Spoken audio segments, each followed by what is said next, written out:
গ্রামাঞ্চলে মানুষ দৈনন্দিন যে কোনো সমস্যায় পতিত হলে তারা কবিরাজ, ঝাড়ফুঁক, তাবিজ, বিভিন্ন রকমের মন্ত্র এবং কবিরাজরা আংটির মাধ্যমে সমস্যার সমাধান করে। এগুলোকে শরীয়ত সম্মত পদ্ধতি।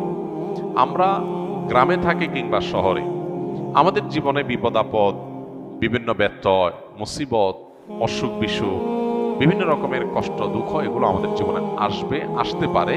এটা আমাদের জীবনের অংশ।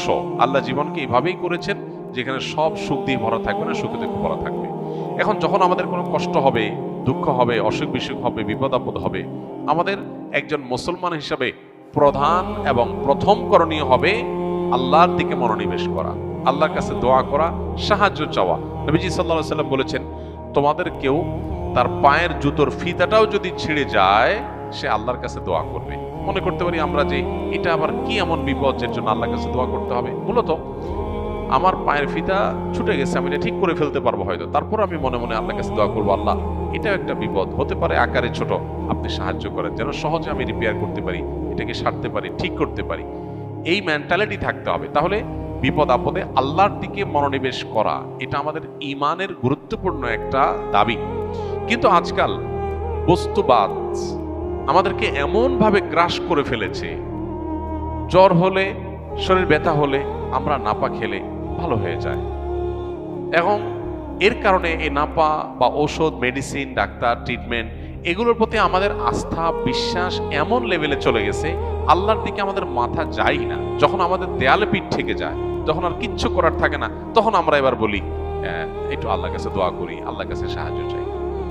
অথচ উচিত হলো যে কোনো বিপদ আপদে আল্লাহর দিকে ধাবিত হওয়া। তাহলে বিপদ আপদে কবিরাজের কাছে যাওয়া না, বিপদ আপদে আল্লাহর দিকে ধাবিত হইতে হবে। এটা হলো প্রথম কথা। এর পাশাপাশি সে বিপদ দূরের জন্য জাগতিক যে স্টেপ আছে, অসুখ হলে ট্রিটমেন্ট করা, ডাক্তারের কাছে যাওয়া, বিপদ আপদ হলে সেটা দূরের জন্য বিভিন্নভাবে চেষ্টা করা, সেটা আমরা করব। পাশাপাশি যদি আপনার রুকিয়া, কোরআন হাদিসের আলোকে ঝাড়ফুঁক করার প্রয়োজন হয়, সেলফ রুকিয়া, নিজের ঝাড়ফুঁক নিজে করবেন, আর না হলে কোনো রাকির শরণাপন্ন হবেন যিনি কোরআন হাদিসের আলোকে শুধু ঝাড়ফুঁক করেন, এতটুকু। এই কবিরাজ, তাবিজ, কবজ দেওয়া বিপদ আপদে বিশেষ করে এটা নবী সাল্লাল্লাহু আলাইহি ওয়াসাল্লামের সুন্নাহ বিবর্জিত কাজ। এটা নবী সাল্লাল্লাহু আলাইহি ওয়াসাল্লামের কোনো সুন্নাহ না। বিশেষ করে আপনার অসুখ বিসুখ ছাড়ে না, বিপদ আপদ ছাড়ে না, এটা তাবিজ দিল, ঝুলাই দিলাম আর আমার সব দূর হয়ে গেল, এটা নবী সাল্লাল্লাহু আলাইহি ওয়াসাল্লামের জীবন দর্শন থেকে পাওয়া যায় না, নবী সাল্লাল্লাহু আলাইহি ওয়াসাল্লামের সুন্নাত এটা পাওয়া যায় না। এটা কোনো কোনো ক্ষেত্রে শিরকের পর্যায়ে মানুষকে নিয়ে যায়। বিধায় সুন্নাতে আমাদের আসতে হবে। সুন্নাহ কি? আমরা আল্লাহর কাছে দোয়া করব, কোরআন হাদিসের আয়াত পড়ে, দোয়া পড়ে পড়ে ফু দেব এবং আল্লাহর কাছে সাহায্য চাইব। এটাই হলো সুন্নাহ পদ্ধতি। আল্লাহ আমাদের তৌফিক দান করুন।